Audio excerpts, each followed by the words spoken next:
do he kaka kulum la khe ja bare isuan la khe ja bare pu chen thu ha sikta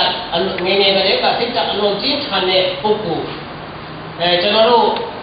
ညီအကိုတွေကတော့စိတ်ကြီးတယ်လို့ပြောတဲ့ပုဂ္ဂိုလ်တူဖြစ်ပါတယ်သူကသူငယ်တန်းစတဲ့ကအသက်9နှစ်မှစတဲ့အသက်9နှစ်ကြီးမှသူငယ်တန်းကိုစတဲ့အဲ့ဒီအချိန်မှာလည်းပဲသူပညာသင်ဖို့ရတဲ့သူ့အဖေကခွင့်မပြုပါဘူးကျွန်တော်အဖေကဒါပေမဲ့သူ့ရဲ့အကိုကတောင်းမတဲ့ချိန်လို့ငိုတာနဲ့သူ့အကိုကသူကကြောင်းတက်ခဲ့ပါတယ်အဲ့မှာသူ1969ခုနှစ်မှာလေးတန်းအောင်တယ်လေးတန်းဆိုင်ပွဲသွားဖြေတဲ့အခါမှာလည်းပဲကျွန်တော်ရွာမှာမဖြေရဘူးကျင်သွေးမှာရွာကလည်းခရီးကျင်သွေးမှာသွားဖြေရတယ်အဲ့မှာပြန်လာတဲ့အချိန်မှာရွာကိုပြန်လာတဲ့အချိန်မှာရွာကလူတွေကမေးကြတယ်ဒီချိုက်ဆိုမင်းဆိုင်ပွဲဖြေနိုင်ကြလားကျွန်တော်ကိုဆိုင်ပွဲဖြေနိုင်ကြလားလို့ပြောနေတယ်ကျွန်တော်ကဘုံချင်းတိုင်းမှာနေလေမနဲ့ဆယ်နာအချိနေပဲတဲ့အဲ့ဒီကနေကျင်သွေးမှာခဏနာပုံနဲ့အချိနေလေဆယ်နာရအချိနေပဲအဲ့ဒါပြီးမှကျွန်တော်ရမြို့နယ်ဖြစ်တဲ့ကားပဲကိုကြော်သွားပြီးမင်းသားမှာကြောင်းတက်တယ်မင်းသားမှာရတဲ့3နာအချိနေပဲမင်းသားကနေဆယ်နာပုံကြီးတဲ့အခါမှာမန္တလေးကိုမဝင်တော့ဘူးတဲ့ရန်ကုန်ကိုလေးဂျန်နဲ့တွားပြီးတော့မှတက်လို့တက်မယ်လို့သူကဒီတန်းဖြစ်မှာကျိုးရခဲ့သူကျိုးရခဲ့တဲ့အတိုင်းပဲသူကိုဘုရားခင်ကောင်းကြီးပေးပြီးတော့မှဒီနေ့အဖြစ်ကျွန်တော်ရဲ့ဘုံမှာတကူရှိဘုရားခင်ကောင်းကြီးပေးပြီးတော့မှသူပြောတဲ့အတိုင်းပဲဘုချင်းလေးမှာ၄တန်းပြင်သွေးမှာ9တန်းမင်းသားမှာ10တန်းရန်ကုန်မှာ BSC ဘွဲ့ရပြီးတော့မှကျွန်တော်စာပေကိုအတိထွန်းတဲ့ပုဂ္ဂိုလ်ဖြစ်ပါတယ်သူက1990ခုနှစ်မှာခရစ်ယာန်ဘာသာကိုဝင်လာခဲ့ပါတယ်ခရစ်ယာန်ဘာသာဝင်ပြီးတဲ့အခါမှာမြောက်ပိုင်းနေဟာခါဖလန်မီဇိုရီနဲ့အတူနေထိုင်တဲ့အခါမှာသူတို့ရဲ့စာပေနဲ့သူတို့ရဲ့ခရစ်ယာန်ဓမ္မတည်ခြင်းတွေကိုသူကမေမောတဲ့အတွက်ကြောင့်သူကကျွန်တော်ဒါကြလည်းလုပ်ရင်ကောင်းမယ်ဆိုပြီးမှသူကသိကြထားခဲ့တယ်1994မင်းသားမှာကြောင်းတက်တဲ့အချိန်မှာဆိုရင်တော့အဲ့ဒီစာတွေကိုသိဝယ်ပြီးတော့မှပို့ပါပြီးတော့မှကျွန်တော်စာပေကိုတက်သူကစတင်ပြီးမှလေ့လာခဲ့တာပြုလုပ်ဖို့ရစူးစမ်းခဲ့တယ်ဘုရားခင်ရဲ့သင်ပေးမှုနဲ့ဒီကကျွန်တော်တို့မကြီးဆရာမဒေါက်တာဟဲဘာနဲ့ဟဲဘာဆိုဟတ်မနဲ့တွေ့ပြီးတော့မှ1985ခုနှစ်အောက်တိုဘာလကစားပြီးတော့မှစာပေကိုတိုင်းစာပေကိုဆက်လက်ပြီးမှသူကလုတ်ဆောင်ခဲ့ကြတယ်စာပေကိုသူတို့လုတ်ဆောင်ပြီးတော့မှသူကကိုချိုက်ဆိုက1985မှာဆိုရင်83မှာဆိုစတင်ပြီးမှသူကနေမကောင်းတော့နေမကောင်းပေမဲ့သူကဆရာမကြီးဟဲဒေါက်တာဟဲပါကနေပြီးတော့မှဥဆောင်ပြီးကျွန်တော်တို့နဲ့အတူကျမ်းစာကိုဆက်လက်ဘာသာပြန်ခဲ့တယ်ကျမ်းစာဘာသာပြန်တာက1993ခုနှစ်မှာပဲကျွန်တော်တို့1992ခုနှစ်မှာဘာသာပြန်လာဖို့ကျွန်တော်တို့ပြီးဆုံးတယ်1993ခုနှစ်မှာကိုချိုင်းဆိုကခရစ်တော်မှာအိပ်ကျော်သွားတယ်နောက်အဲ့ဒီစာပေကိုဆက်လက်ရသကိုဆက်လက်ပြီးမှအပေါ်အထက်ပေါ်ပြီးတော့1995ခုနှစ်မှာကျွန်တော်တို့က1996ခုနှစ်မှာကျမ်းစာကိုကျွန်တော်တို့သမတိကျမ်းစာကိုပုံနှိပ်ထုတ်ပြန်နေခဲ့တဲ့အတွက်ကြောင့်ကျမ်းစာအသုံးပြုတာကဒီပေါင်းဆက်ရှိနေရှိပါတယ်စာပေကျွန်တော်တို့တည်ထောင်ခဲ့တာကဒီပေါင်း40ကြည့်ပါတယ်ဒါကြောင့်ဒီကနေ့ဒါစာပေဒီ40ကြည့်ပွဲကိုကျွန်တော်တို့ပြုလုပ်ရခြင်းဖြစ်ပါတယ်ကျွန်တော်ရဲ့စာပေကိုတည်ထောင်ပေးတဲ့ကိုချိုင်းဆိုမှာတင်ခန်းစာယူစရာကတော့သူကအရာပဲကျွန်တော်ပြောတယ်လို့တစ်ဖက်မှာဆိုသိကြီးတယ်လို့ဆိုရတယ်တစ်ဖက်မှာဆိုရင်သိတာတော့ကျင်းထားတဲ့ပုဂ္ဂိုလ်ဖြစ်တဲ့အတွက်ကြောင့်လေးတန်းဒီမှာသုတ်ထတာလေးမှာသူကျုံးသွားတဲ့အတိုင်းပဲသူလုံးမဲ့လူငန်းတွေကိုသူပုံနေခဲ့တယ်ဆိုတာကိုကျွန်တော်တို့တွေ့ရတယ်နော်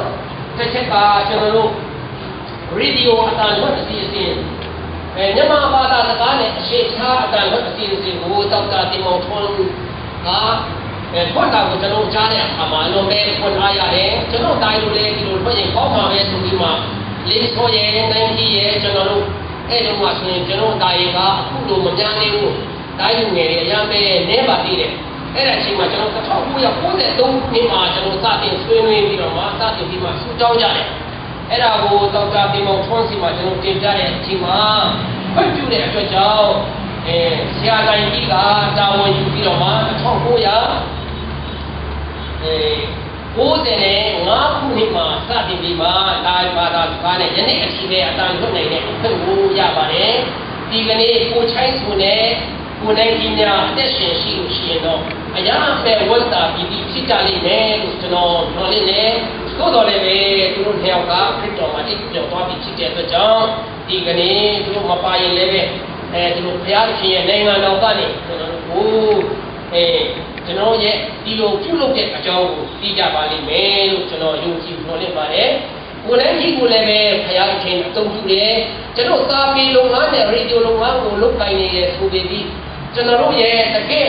လုပ်ငန်းကတော့ခရစ်တော်ရဲ့တက်တည်ခံလုပ်ငန်းဘုရားရှင်ရဲ့အမှုတော်ကိုလည်းတွေ့ပြီးမှဆောင်ရွက်တဲ့စာပေအဖြစ်တော်၎င်းရေဒီယိုအဖြစ်တော်၎င်းများစွာသောပုဂ္ဂိုလ်များပြောင်းလဲကြတာကိုကျွန်တော်တို့တွေ့ရပါတယ်ဒီ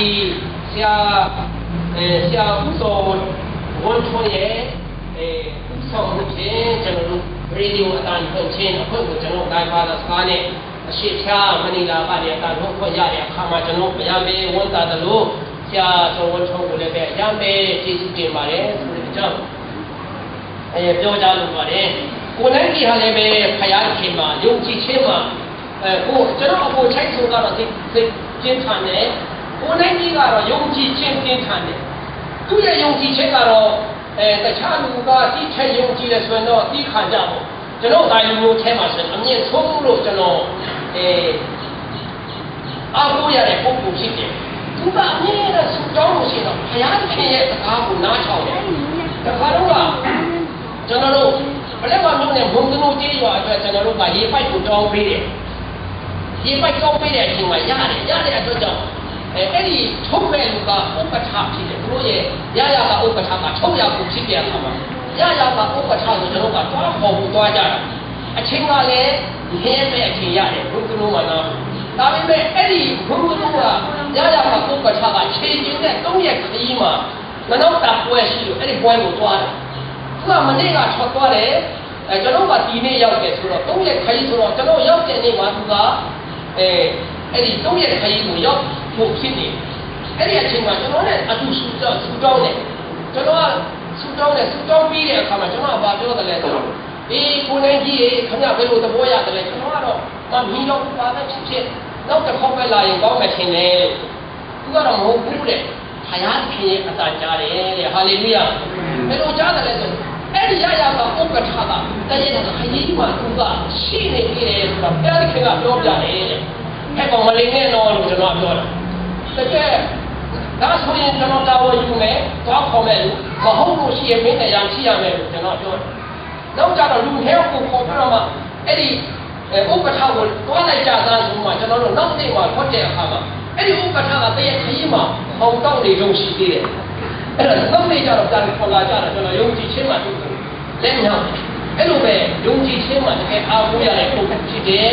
ဒါကြပြီးဒီထုံးနဲ့ကျွန်တော်အခုချိုင်းဆိုကလည်းပဲတကယ်ဒီအပြင်းထန်သွားတဲ့ဘုရားခင်ရဲ့ဘုပ္ပပတ်တော်ကိုတိုင်းမျိုးများမိမိရဲ့ဘာသာစကားနဲ့ဘာသာပြန်ဖို့ရဒီအားထက်တာဆိုတဲ့သူသာဒီစိတ်ကျဉ်းထန်တဲ့ပုဂ္ဂိုလ်ဖြစ်တယ်လို့ဒီရေဒီယိုအတန်ဝတ်ဌာနကနေအတန်လုံးနဲ့ကိုချိုင်းဆိုကလည်းပဲကိုနေလည်းကိုနေကြီးကလည်းပဲကိုနေလည်းပေါ့ပဲယုံကြည်ခြင်းနဲ့ဒီဝါဆိုလုပ်တဲ့အခါမှာဒီစာပေကလည်းပဲကျမ်းစာဘာသာပြန်ပြီးအထိတိုင်းမျိုးတွေအသုံးပြုတဲ့အထိအောင်မြင်လာခဲ့တယ်လို့ဒီခရစ်တော်ရဲ့တက်တည်ခံလုံကရေဒီယိုအတန်ဝတ်ဌာနကနေလည်းပဲဒီရေဒီယိုလေးဟိုင်းအားဖြင့်များစွာသောပုဂ္ဂိုလ်များကယ်တင်ခြင်းအကြောင်းကြားသိရတယ်ဆိုတာကိုကျွန်တော်တို့တွေ့ရတယ်။ဒါကြောင့်ဒီကုန်းချုပ်အနေနဲ့ကျွန်တော်ပြောချင်တာကတော့ဒီလိုဖြစ်လာဖို့ရန်တခုတယောက်ရဲ့ကြိုးစားမှုနဲ့မပြီးနိုင်ဘူး။ဘုရားခင်ရဲ့ကောင်းကြီးမင်္ဂလာ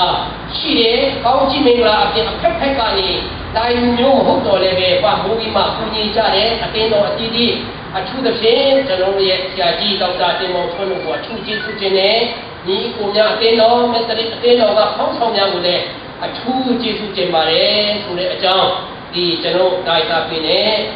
နိုင်တာပြင်းဒီဒီအခမ်းအနားမှာကျွန်တော်အနေနဲ့နိုင်တာပြင်းရဲ့သမိုင်းကိုကြောကြားခြင်းဖြစ်ပါတယ်အရောက်တိုင်းဘုရားသခင်ကောင်းချီးပေးပါစေ